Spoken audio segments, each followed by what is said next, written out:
रामकृष्ण हरी.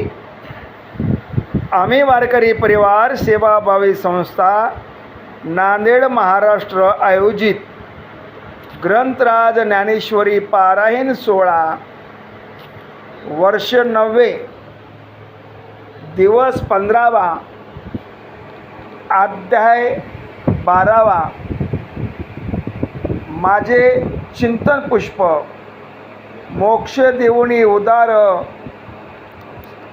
काशी होय कीर परी वेचावे लागे शरीर ते गावी. अध्याय 12वा ओवी क्रमांक 173. अर्थ काशी या पावन तीर्थक्षेत्रामध्ये मोक्ष मिळतो, पण त्यासाठी काशी तीर्थक्षेत्रामध्ये देह ठेवावा लागतो. म्हणजेच काशी क्षेत्रामध्ये मृत्यू यायला पाहिजे. चिंतन साधकाची माऊली महावैष्णव संत श्री ज्ञानोबराय वरील ओवेच्या माध्यमातून मोक्ष प्राप्त होण्याचे ठिकाण नावासह सांगत आहेत. प्रस्तुत ओवी भक्ताची लक्षणे सांगत असताना आलेले आहे. आजच्या अध्याय भक्तियोग सांगणारा अध्याय. आजच्या अध्यायामध्ये भक्ती अधिक योग या 2 मार्गाने देवाची प्राप्ती कशी होते याबाबत सुंदर वर्णन केलेले आहे.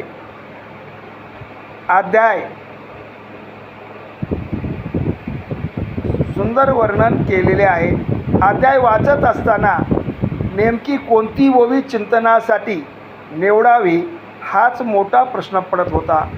कारण जवळजवळ सगळ्याच ओव्या अमृतासारख्याच गोड होत्या. पण शेवटी विचाराची गती थांबून भक्ताने भक्तीची लक्षणे या विषयातील ही ओवी निवडली. सर्वसाधारणपणे बरेच जण आईवडिलांच्या मृत्यूनंतर काशीला अस्थि विसर्जन करण्यासाठी अस्थि घेऊन जातात आणि काशी येथे गंगेत अस्थि नेऊन टाकतात आणि मोक्ष प्राप्त झाला असा समज करून घेतात. खरे म्हणजे माऊलीने या बाबीचा निषेध करून सांगितले. शुचित्व शुची गांग होये आणि पाप ताप ही जाये परी तेथे आहे बुडणे एक. गंगा आपले पापता पद्धतीने हरते, पण त्यासाठी गंगेमध्ये रुबावे लागते. स्वतः गंगेमध्ये स्नान करावे लागते. अर्थात गंगेत बुडाल्याशिवाय मृत्यू झाल्याशिवाय मोक्ष नाही असे माऊली सांगतात. म्हणजेच काय तर मोक्ष मृत्यू झालेल्या व्यक्तीच्या अस्थि विसर्जन करून मिळत नसून तो व्यक्ती स्वतः गंगेपर्यंत पोहोचला पाहिजे. कदाचित वरील विचार मनाला विचार करायला लावेल, पण वास्तव्य असे आहे मृत्यू झालेल्या व्यक्तीच्या अस्थि जोपर्यंत गंगेत गंगा यमुना नर्मदा गोदावरी कृष्णा कावेरी सिंधू आणि सरस्वती यापैकी कोणत्याही एका गंगेत जोपर्यंत त्या व्यक्तीला स्वर्गस्थान मिळत नाही, व्यक्तीला स्वर्गस्थान मिळते आणि अस्थि संपुष्टात आल्या की स्वर्गाचे स्थान त्या व्यक्तीचे संपते. अर्थात जितके वर्ष अस्थि गंगेत तितके वर्ष स्वर्गलोक असतो. दुसरा विचार सांगायचे म्हणजे जोपर्यंत अस्थीचे विसर्जन गंगेत होत नाही तोपर्यंत त्या व्यक्तीचे परलोक यात्रा सुरू होत नाही. अर्थात तोपर्यंत व्यक्तीच्या आत्मा भटकत असतो. म्हणून अस्थि विसर्जन करणे आवश्यकच आहे. अस्थि विसर्जनाचे वैज्ञानिक कारण म्हणजे ज्या अस्थी आपण पाण्यात विसर्जित करतो त्यामध्ये कॅल्शियम फॉस्फरस असतात. ते पाण्यामध्ये विरघळतात आणि पाण्यातील जलचरांना खाद्य रूपाने प्राप्त होते. एकूणच काय तर अस्थि विसर्जन गंगेमध्ये जरूर करण्यात यावे याची वेगवेगळे कारणे आपण बघितले. पण अस्थि विसर्जन केल्याने मोक्ष मिळतो या संकल्पनेला माऊलीने विरोध केला.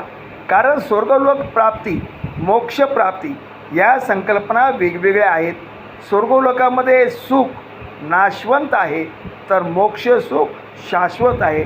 म्हणून तर माऊली म्हणतात, स्वर्गातील गेलेले लोक पुणे असेल तोपर्यंत स्वर्गात राहू शकतात, पण पुणे संपले की ते परत मर्त्यूलोकात येतात. मग तया पुण्याची पावटी सरे, सवेचे इंद्रपणाची उटी उतरे, आणि येऊ लागली माघारे मृत्यूलोका. म्हणजेच काय तर स्वर्गसुखसुद्धा नश्वरच, पण मोक्षसुख असे तसे नाही, ते शाश्वत आहे. कारण ते भगवंताचे निधधाम आहे. आणि हे सुख जर हवे असेल तर काय करावे यासाठी माऊली सांगतात, तरी झडझडोनी वाहिला निग, येथे भक्तीची वाटे लाग, जिया पाऊसी अभंग निज दास माझे. मग असे शाश्वत मोक्ष सुख अनुभवायचे असेल तर भक्ती मार्गात लागा, येथे नम्रतेने वागा. असे केल्यास जिवंतपणी आयता मोक्ष मिळतो. म्हणून माऊली म्हणतात, खोलिले पारो नेणीजे, परी भक्ती न बुडीजे, रोकडाची लाहीजे न मरता मोक्षू. आणि जर देवाची भक्ती करणे शक्य नसेल तरीसुद्धा मोक्षाची अपेक्षा असेल तर हे करावे लागेल. काशी क्षेत्रामध्ये जीव समर्पित आर्तदेह ठेवावा लागेल, म्हणजेच काशीमध्ये मृत्यू यावा लागेल. म्हणूनच माऊली म्हणतात, मोक्ष देऊनी उदार, उणे पुरे द्यावे सांभाळून. रामकृष्ण हरी. ही माहिती ज्ञानेश्वरीचा मराठीमध्ये अर्थ सर्वसामान्य भाविक भक्तांना कळावा या हेतूने हे व्रतसंकलन करण्यात आलेले आहे. कृपया सर्वांनी चिंतन करा, जास्तीत जास्त शेअर करा, आणि असेच धार्मिक सामाजिक सांस्कृतिक कार्यक्रमाची माहिती नेहमी मिळावी म्हणून या चॅनलला सबस्क्राईब करा, लाईक करा, जास्तीत जास्त शेअर करा.